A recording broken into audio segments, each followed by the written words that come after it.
This is The Wire for 2300 Zulu, July 31st, 2025. Precedence is routine. Information cutoff is 2200. Bottom line up front. Digital privacy concerns remain a central focus of the Western world. Random attacks take place in multiple recreational areas around the United States. Beginning with international events around the world, the push for more censorship and a reduction of privacy continues to grow in size and scope. In the United Kingdom, politicians have called for an expansion of the Online Safety Act to include generic search engines such as Google. Following the implementation of the Online Safety Act, several other EU member states have also voiced their support for similar efforts in their nations, which include Italy, Greece, Denmark, Spain, and France. In Germany, outrage has resulted from a recent push in Bavaria to tax groundwater. As of January 1st, 2026, residents of the region will be taxed 10 cents per cubic meter of groundwater that is pumped out of the ground on one's own property. Analysts comment. Once various entities around the world realize that this tax will just result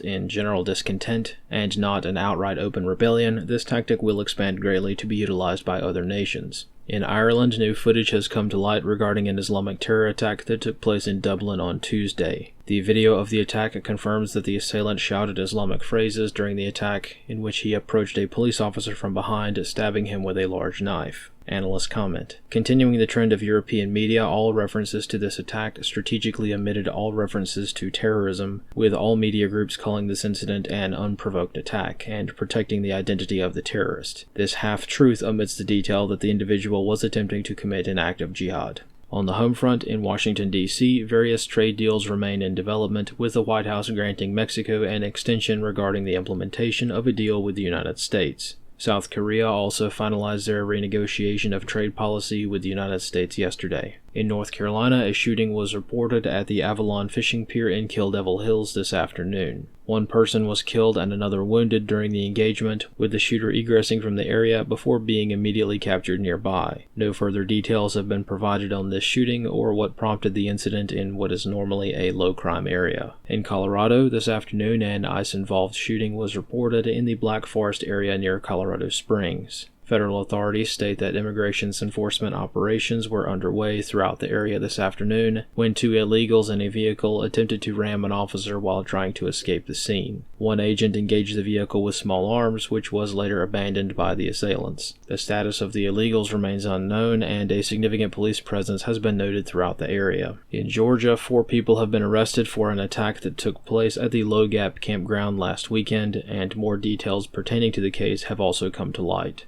A man and his daughter were fishing when 4 individuals hit him over the head with a glass bottle, knocking him unconscious and causing severe bleeding. The man's daughter was also attacked but managed to stab her attackers with her knife, causing the attackers to flee. In Arkansas, an assailant has been arrested in conjunction with a double homicide investigation at Devil's Den State Park, following the discovery of the remains of 2 hikers on a trail in the park on Saturday. The attacker has been identified as Andrew James McGann, who was arrested today after confessing to the murders. Analyst comments for this wire.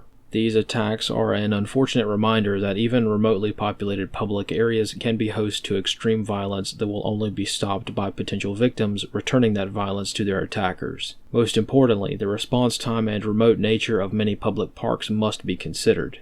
Most outdoor recreational communities do not stress the importance of being prepared for massive hemorrhaging wounds, which in today's age would be wise to reconsider. Concerning the attack in Georgia, the testimony from survivors indicates that this was a random attack and that a group of people, some of which have not been arrested yet, decided to randomly attack this man and attempt to murder him, which is similar to what took place in Arkansas. Regarding the Arkansas murders, the 2 children of the victims survived due to their mother egressing from the area with them after their father was attacked. Once back at the trailhead, the mother returned down the trail to the scene of the first murder to assist her husband and was ambushed by the attacker herself. Regarding a motive for the attack, so far authorities have not determined why this man killed the victims, and at the moment this appears to be a random attack by a psychopath. This is most strongly evidenced by the deliberation undertaken by the killer. He had used tape to obscure his license plate before the attack, and appears to have had a predetermined egress plan. Though no details have been provided to confirm, the murders appear to have been very graphic, as the killer's hair and blood were also recovered from the scene, indicating a struggle. Of note, McGann had been hired as a local school teacher for the upcoming school year, but had not yet begun employment at the school yet. This concludes The Wire for 2300 Zulu, July 31st, 2025.